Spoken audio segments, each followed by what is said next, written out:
hello there. Oops, I think my chair is in the wrong spot. It's been a while since I've done a Patreon video, and I really felt bad about that, and I thought today was the perfect day for it. So, welcome. Let's talk about some knitting, crocheting, and yarn dyeing that I have done during the month of April. So I'm recording from the little cabin today. So I have the door open because it's a beautiful day, beautiful morning. You'll probably hear the birds singing and making all kinds of chatter. But I hope this isn't, I hope this works for you. All right, let's get started. I'm going to grab my notes, and I think we'll start with finished objects. Oh, don't mind my head, sorry.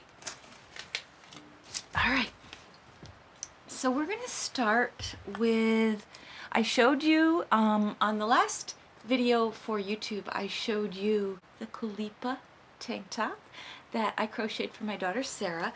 That has arrived in Hawaii, and she is sick right now, but as soon as she's well, she'll get some photos for me of her modeling her Kulipa tank top. And that should be really fun to see how it fits. She tried it on and she said it fits really well. So, who knew, right? First try. And I also crocheted a Kulipa tank top. By the way, you may not know this, but Kulipa means tulip in Hawaiian. And since my daughter lives in Hawaii and she's doing the modeling of the photos, and her husband is Hawaiian, I thought it was very appropriate to name it Kulipa, and I think it's a beautiful word. So anyway, I crocheted a Kulipa tank top for my second cousin. So Sadie is my first cousin, Jess's daughter, and I think she's around 12, but I could be wrong. Kids grow so fast. So anyway, I crocheted hers in this cream. It's actually a natural undyed wool, and it's a DK weight, and I used that same yarn for the tulips, but in a naturally dyed pink. Same yarn for the trim, and the green was two strands of fingering weight sock yarn held together because I didn't have any of the DK. I'll show you the back, and Sadie's has 2 buttons on hers right now in case the first button doesn't, is too big for her, or if the straps loosen during the day after wearing, she can tighten it up on this second button. But so I had her measurements sent to me, and I'm hoping that this will fit her, but if not, I have picked up more yarn just in case, so I can make her another one really quickly.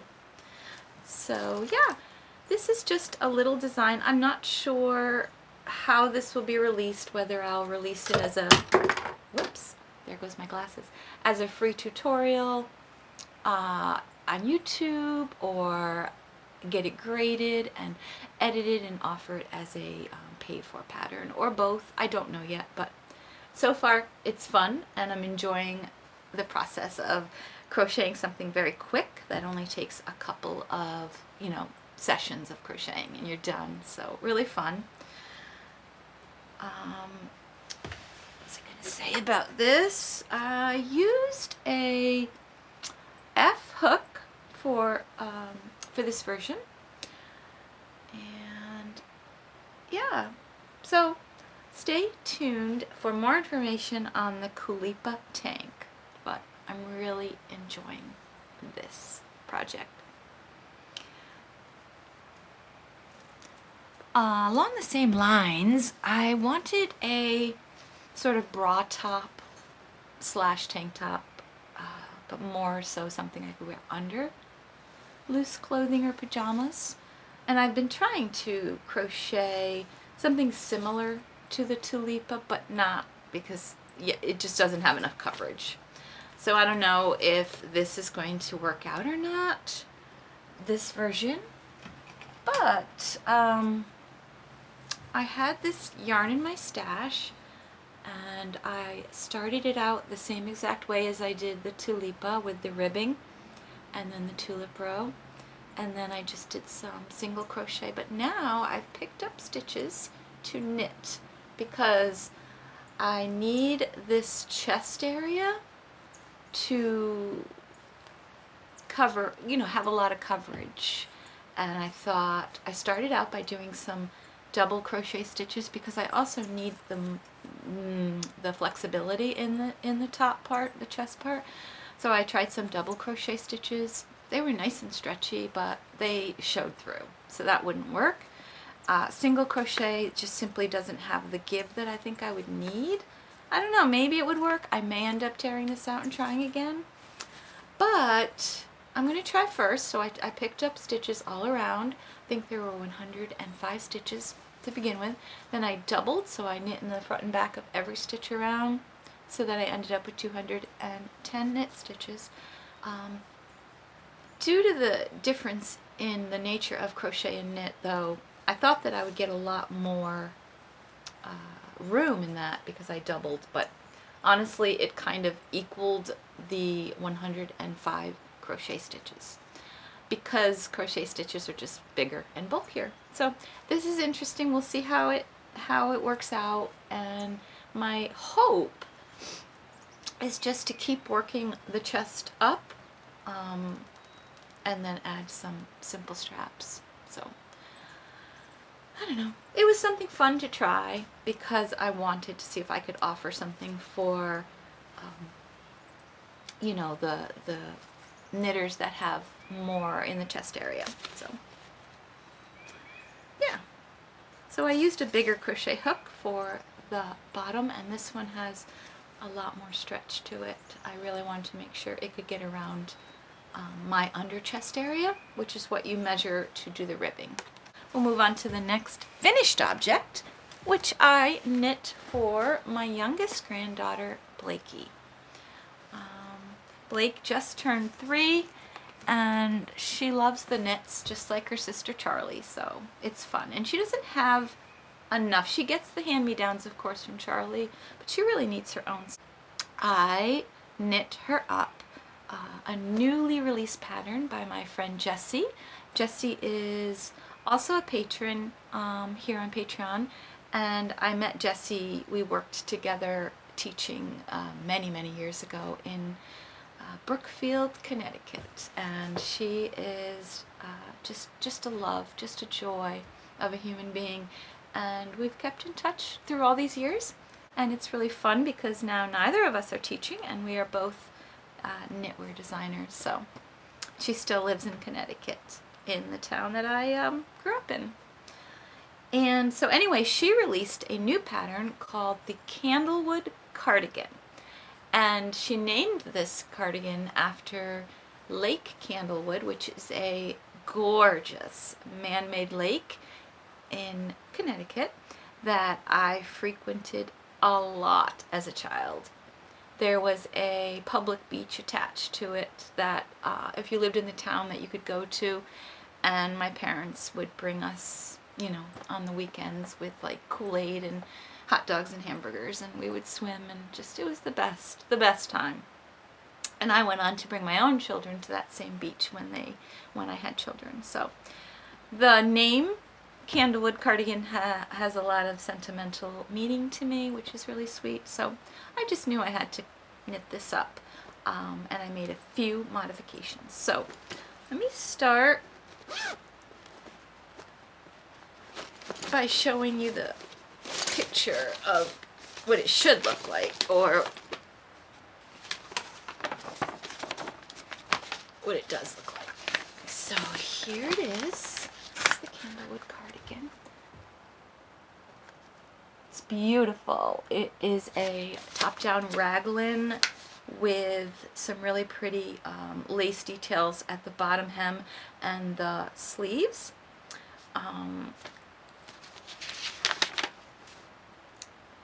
This is US 6, 8 are the needle sizes, and it is worsted weight. I wanted to just check on those details. Worsted weight yarn is used for this. The sizes range from 2 to 16. So this is a children's pattern, and Jessie will be releasing the adult version in the fall, which I plan to make. So the changes or modifications that I decided to make, well, first of all, the yarn. This is some vintage yarn that I thrifted from Nature Spun in the colorway Rose. I think, yeah, I paid $3 a skein. This is 100% pure virgin wool. And it's really soft and nice, and I like the color. This is similar to the color of the year. And it took me 2 skeins and a little bit, so not bad at all. And here is Blake's little cardigan. Here's the back with all that beautiful lace. I put my my little tag there. It says the Autumn Acorn on it. And oh, so here were the changes. Instead of doing a ribbed neckline, I simply did a garter stitch neckline just because I was in the mood, no other reason. What else? Oh, and for the sleeves, I did a double hem, I guess you'd call it. Yeah, double hem. That way, in case this this will grow with Blake as she grows. I hope. That's the goal anyway. But they fold over really nicely, and I think they look super cute with that lace. I just love that. And it was really fun to do. I struggle sometimes with lace. I know this pattern, the Love Note by Tin Can Knits, I had to concentrate like with everything I had, and I had to have stitch markers on every repeat, like. But this was not the case. This was a really easy pattern with a rest row in between, which I loved having that rest row. That's my favorite. But it made me just want to like use this pattern in everything because it's gorgeous. Oh, another change that I made, I did not do buttons on my button band, and I also just did the pearl stitches, garter stitch on that as well. And I did do the ribbing at the bottom of the hem. And I just, overall, this was such a well-written, fun pattern to knit. I highly recommend this if you have a younger person in your life, or if you would like to wait until the fall for the adult version to come out. I cannot wait for that. So, lovely, lovely experience, and I hope Blake enjoys this. I'll be seeing my daughter and the girls are coming up middle of May so that we can all go to the New Hampshire Sheep and Wool Festival together, and Charlie wants to learn how to knit, so I'm going to have her pick out a skein of yarn and teach her how to knit. It's exciting. The next finished object I showed you on the last YouTube video where I had made a tulip bandana for, again, my daughter Sarah. That one has been shipped off to Hawaii as well, and she has received it, and same story. As soon as she's well, she'll be doing some photos so I can see how it looks on her. But in the meantime, I crocheted one up for my oldest daughter Kelly as well. And I asked her, you know, what she thought about wearing one, modeling it for photos, etc. So here it is. This one's a little bit different, and I must say, I like my other daughters better. So I thought it would look cute with a third row of tulips, but in the end, I'm sticking with 2 rows only. I also made one for Charlie, and I'm going to make one for Blake as well. I didn't know if Blake would wear it. Kelly said she's into hair accessories now, so. And this one only has the 1 row of tulips. So this would be sized for children and adults' heads. For both of these, I used a thick and thin fingering weight merino wool, single ply. So here's the There's the green. Oops. There's the yellow. There's the pink. And there's that pale lavender gray color. They just look so pretty together. All of these were naturally dyed. This will be coming out in May. So the next finished object I want to talk about is just something, I have no idea what will become of this, but it's a shawl, and it turned out to be like a kite shape or a hang glider maybe, I don't know. Paper airplane, I don't know what you would call this shape. Here, let me get the right, it would help to have the right side, right? See? But there it is, and I don't know what'll come of it, because it's kind of a strange thing because of this point on the top. So how I like to wear it though is just put this point down, and then you can simply just put it on your neck and tie a little bow. There's one way you can wear it, or you could turn it into more of a scarf. Just sort of roll it up, and then you could even go like this.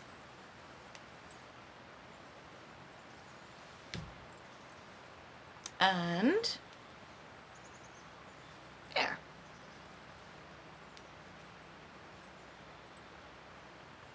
Cute, right? And then I started another crochet shawl. This one I have to rip out though because the ends are curling. I did this too tight, but this was going to be a different shape. Hopefully wider and narrower, more narrow. But I'm using some really pretty merino wool that was, I think this was dyed with avocado maybe? But I love the color. It's very subtle. And then this is just undyed. And they look good together, I think. And then I have the green is some sock yarn that again I'm holding double when I use it. But cute, fun, quick, easy.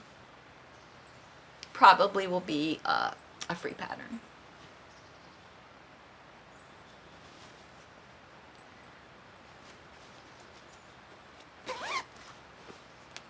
All right, I think we're up to the last finished object, and probably my favorite finished object today. And this one also involves the tulip stitch because I'm literally obsessed with it right now. This was a combination knit crochet project, mostly knit except for that one row of tulip and one row of leaf. But I made a slip over. Oops. And here it is.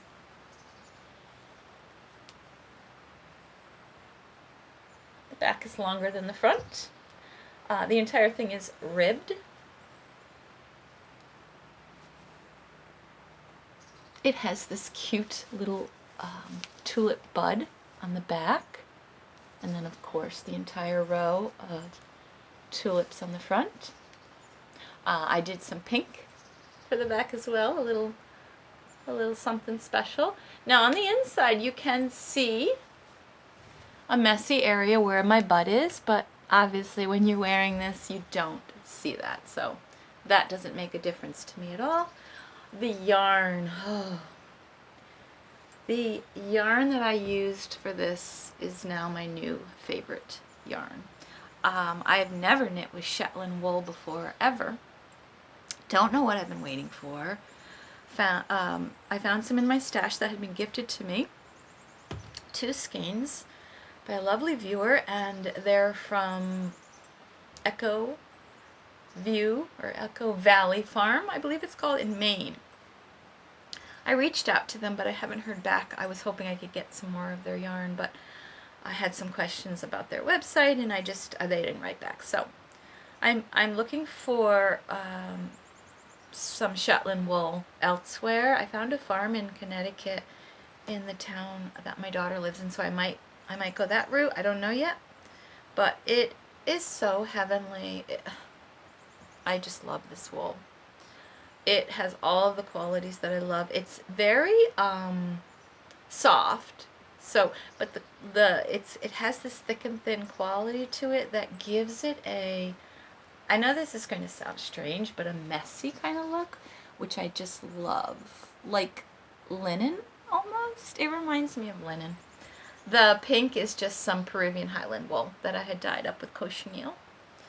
And yeah, I'm really excited about this little number here. I think it's a cute addition to anyone's fall or spring wardrobe, really.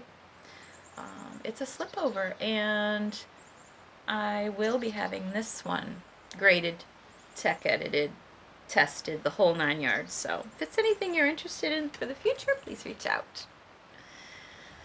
This one will be called the Culipa slip over, along the same lines as the Kulipa tank top.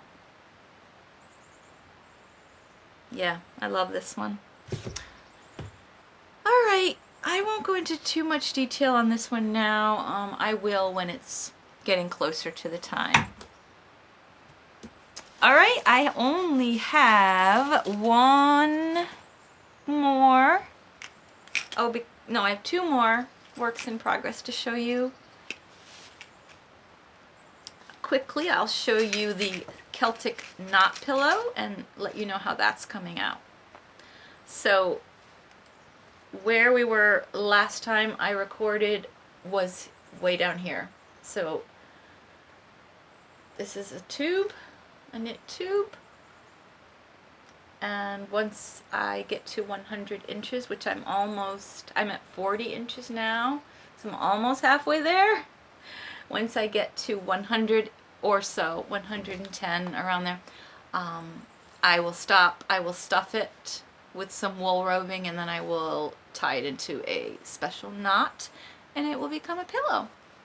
So fun. This one's been great to work on when I don't have to concentrate. No, this one's been great to work on when I don't have the ability to concentrate on something and I just want to knit and talk or watch TV.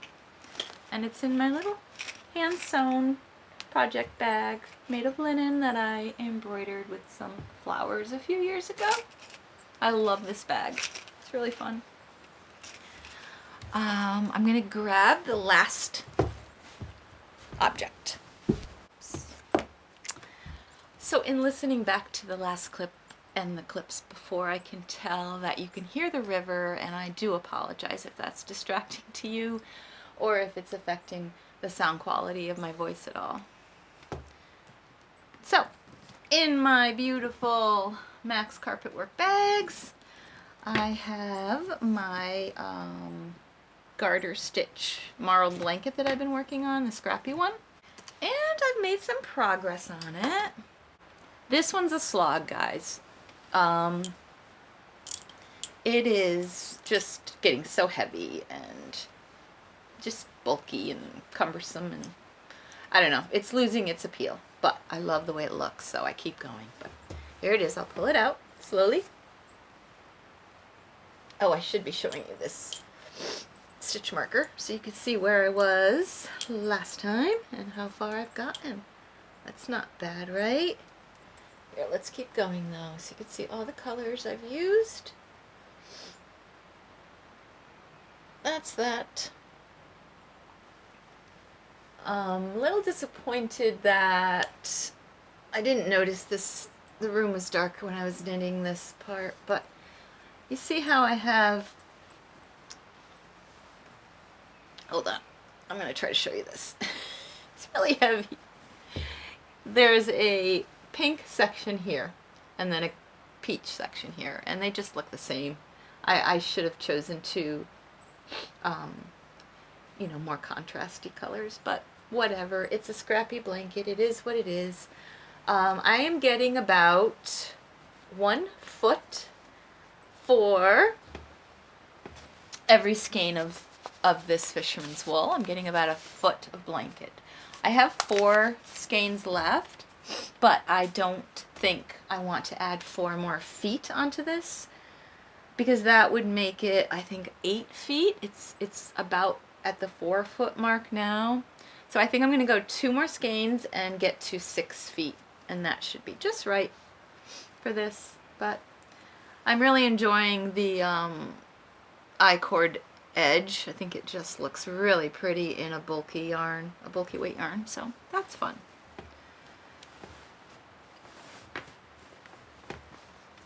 I had a goal yesterday that I had to finish the skein of yarn before I went on to do anything else, and I did. Each skein is about 3 ounces, so 12 inches for 3 ounces of worsted weight.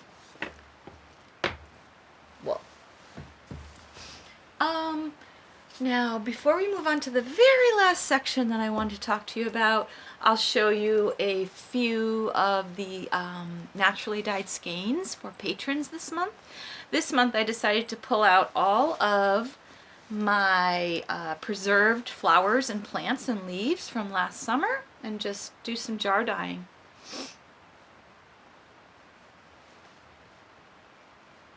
So in this little bag I have the colors that I was able to achieve. So we have some beautiful sunny yellow that I was able to achieve with some marigolds. It's a pretty color. It was a lot of yellows. I got a lot of yellows because, I mean, that's what nature gives you, right? A lot of yellow. Although this was a beautiful color, I was able to achieve. This was staghorn sumac flowers. That is certainly not yellow. It almost had an avocado pink hue to it when it was in the bath washing, taking its little bath. Then we have this one. This is carrot tops. Very similar yellow, but carrot tops. A free resource. Here is another staghorn sumac. And this golden beauty is yellow onion.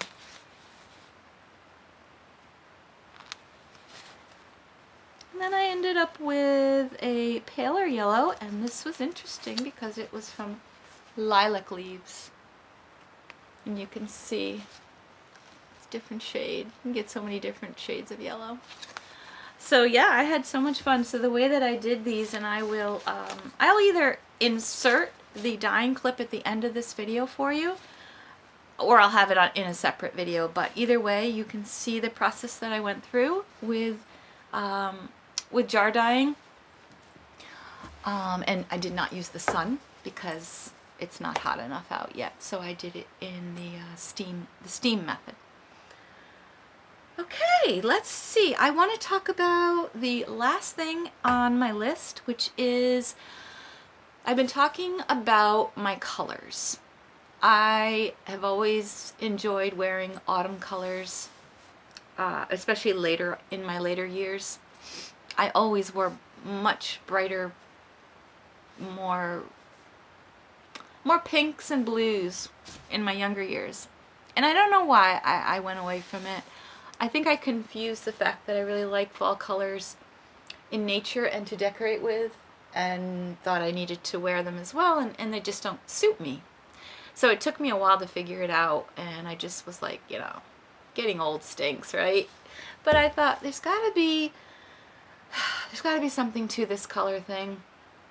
So I just did a little bit of research and discovered that I'm not an autumn color person. I am a much more cool color person. I'm not a warm color person. I'm a much cooler color person.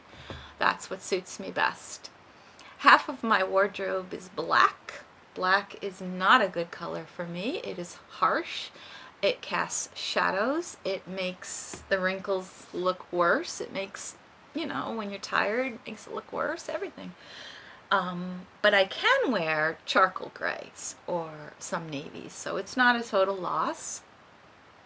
But anyway, I ended up, one of you lovely patrons, thank you so, so much. You know who you are. You recommended that I look into Carol Tuttle's Dress Your Truth. And so I thought, well, why not? So I went to Carol's Instagram and then I went to her website. There were videos there, free videos. And I started watching them and I'm like, oh my gosh, I related to it so much. It didn't care as much about your vein colors or your eye color, your hair color. It asks a lot of questions though about you and your personality. And what came out of that, and there's 4 types, and I ended up discovering that I am a type 2. So all of that aside, I ended up ordering their style kit, and it took me a long time to make the decision because I'm frugal, but it went on sale, and then I knew, okay, I need it. Because I tried to just not use it for a while and just do it on my own, but nope, this was the secret. So what I want to do is show you how it works, because it's different than any other system. It's not based on color theory. So I have with me this little booklet. Down here are the ones you would bring to a store because they're small and inconspicuous. You have your pattern guides and your style guides with colors and just suggestions on shapes and, you know, patterns and things that you should be wearing. So I took some of the clothes that I had in my wardrobe and I wanted to show you how this works. So basically, because I am a type 2, and I'm going to show you all 4 types because you receive all 4 types in your style guide. So type 1, and I'm going to wear my glasses for this one. Type 1, you are bright and animated, and your keywords are all listed here, and your shapes, the design, line, texture, fabrics, pattern, and color. Your metals that you should wear, but your colors are all based on tints, and here they are. Color 2, this is me. Subtle and soft. And again, it gives you all of those different details, and my my colors are based on, hold on a second, where is that word I'm looking for? Tone. So these are all tones and they all contain gray in them, so that helps me to know what I need to look for me. Then type 3 is rich and dynamic. You are rich and dynamic, and these are your colors. And type 4, you are bold and striking, and these are your colors. So the way, and then, all right, so we'll start with the colors, and now let's go on to the pattern guides. So if you are a type 1,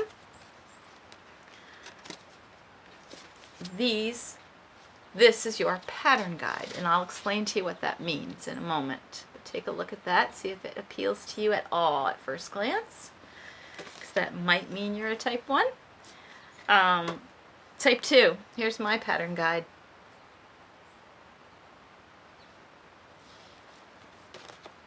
Type 3.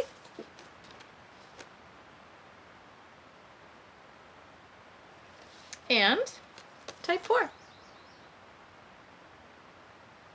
And now for the way that you use this. Oh, by the way, on the back also are your colors. So the way that you want to use this guide is really easy. So you take a piece of your clothing. So I'm going to start with this top. The first thing I'm going to do is place the number 1 pattern guide on here and see how it looks. Okay, just take a look at that. Now I want to show you how 3 looks. 4.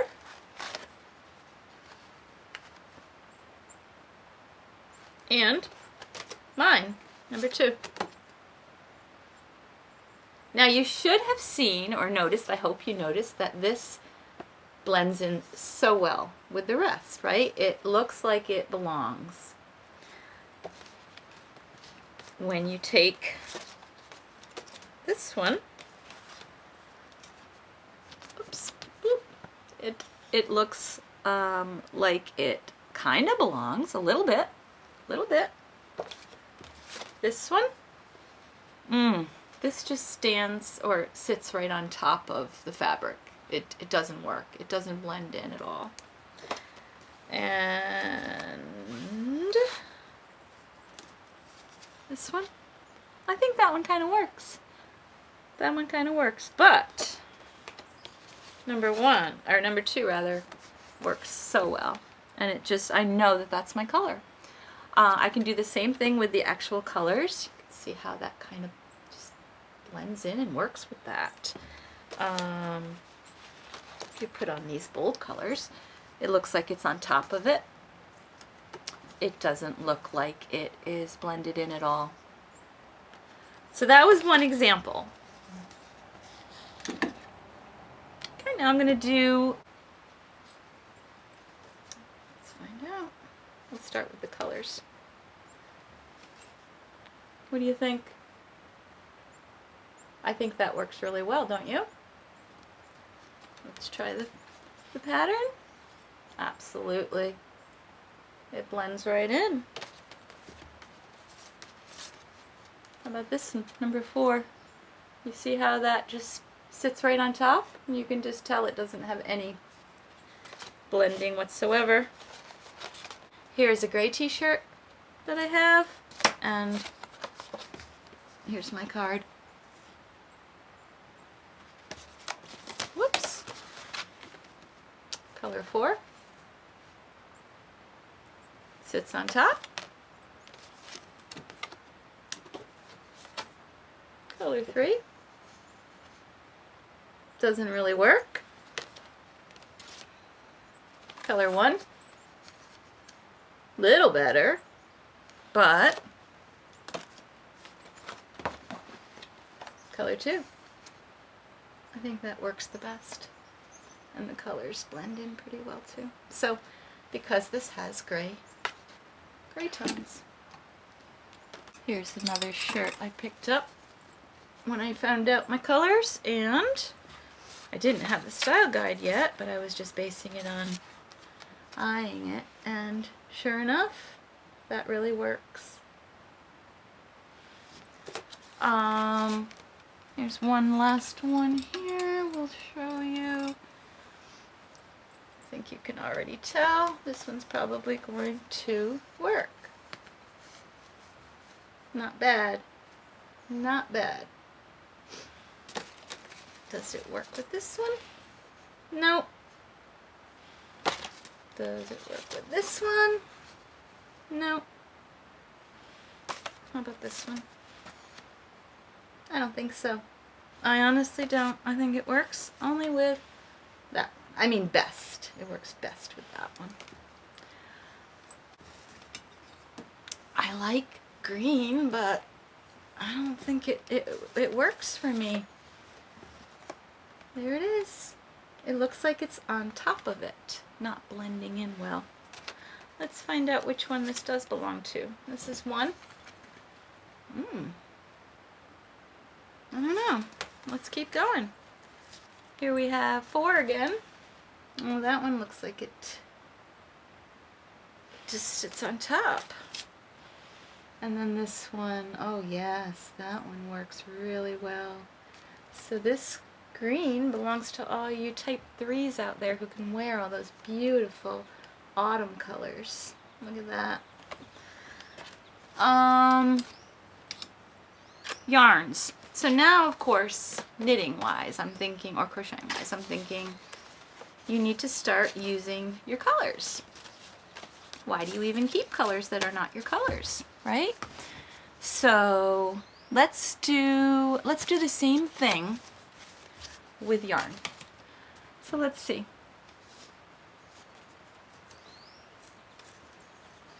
I have a bunch of random skeins here.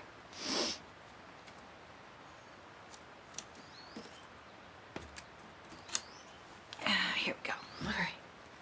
So here are some random colors. Let's take a look at this first one, this pretty color. And let's first see how it looks with my other colors. And then let's look at how it looks with the pattern guide. I think it absolutely works.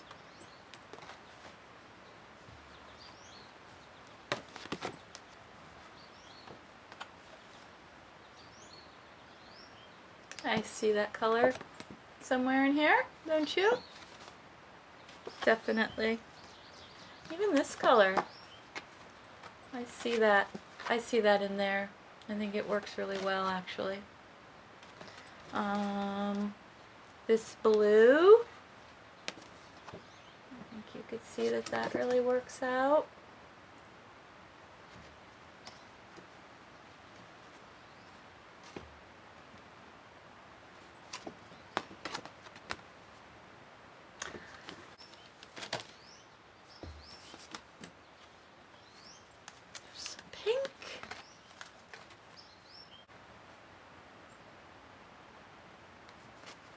Definitely no pale pink on here. None whatsoever.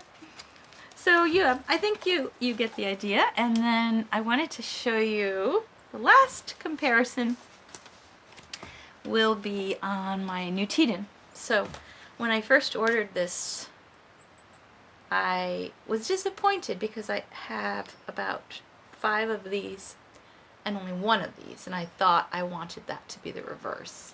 Because this is cool. When I first received it, I didn't know about my colors yet. And I just wanted all the warm colors. So now that I know my colors, I am not disappointed that I have a sweater's quantity of this color. So I'll show you how it works. So let's start with the cool color. And I think you can see that they work very well together. I'll show you how that works on there. It just blends in so beautifully. However, looking at this peach color, it doesn't work as well. And I hope you can see this on the screen. I know it's a little different on a monitor, but it works. Like, it's okay. It's okay. It's not the end of the world, but it doesn't work nearly as well as this does. So I hope you can see that. I don't know if I'm making this easier for you or harder. I just thought that this style guide was taking all the guesswork out of it for me, and I have to do my whole closet now. I have to go in and just see what's gonna go and what's gonna stay, or what I know I need to only, like, for if it's pants, that's fine. I don't care about that. They can stay black and whatever. But as far as tops, I really want the tops to complement the rest of me. So I hope you found that interesting. I hope you didn't find it too confusing, or that you were able to see some of those differences. And I just have had such a nice time talking to you this morning, and I hope that you are doing well, and I just want to let you know how much I appreciate each and every one of you for your support here. It has kept me going, and I appreciate it a lot. Have a wonderful day. Talk to you soon. The first thing you're going to do is add 1.5 tablespoons of alum to each mason jar.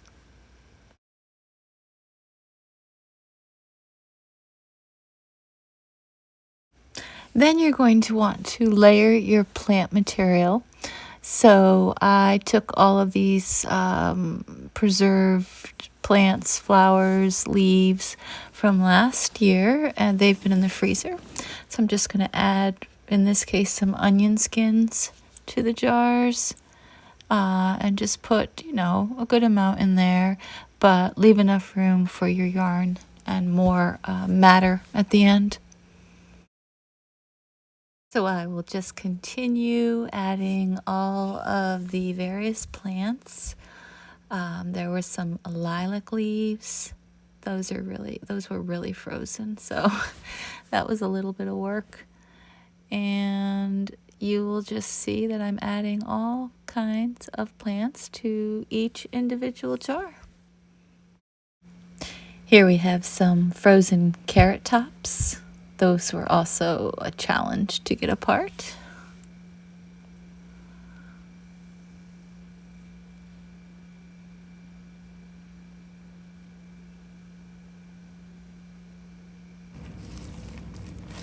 And here we have some peonies.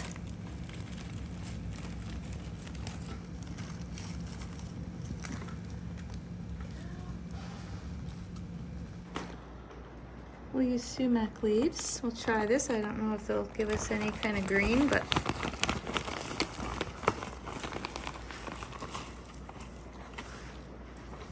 these smell really good.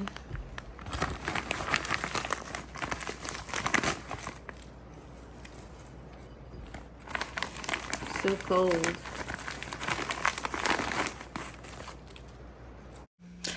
In order to keep track of what I was dyeing, because I knew it would get confusing, I just started labeling things real quickly with some index cards and tape. Then I added boiling water to each jar, about half full.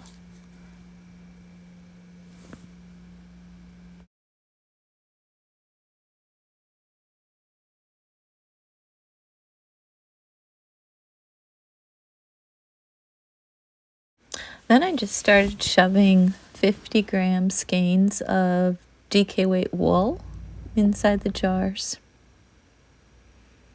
They didn't have a lot of room, but it really added to the dye. There was a lot of variation, and it just added real interest to the color at the end.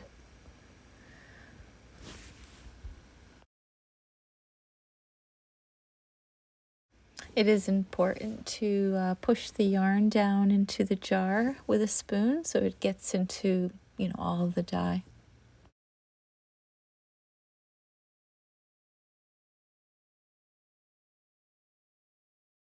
Here are those lilac leaves again. Next, you are going to layer more plant material on top of the yarn.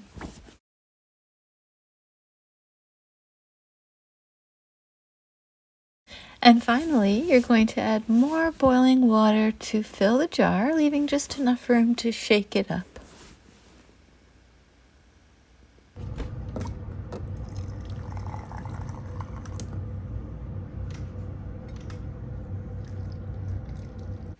Now you will place your jars into a stainless steel pot with a few inches of water in the bottom, no lids, and then just put a main lid on top of the pot.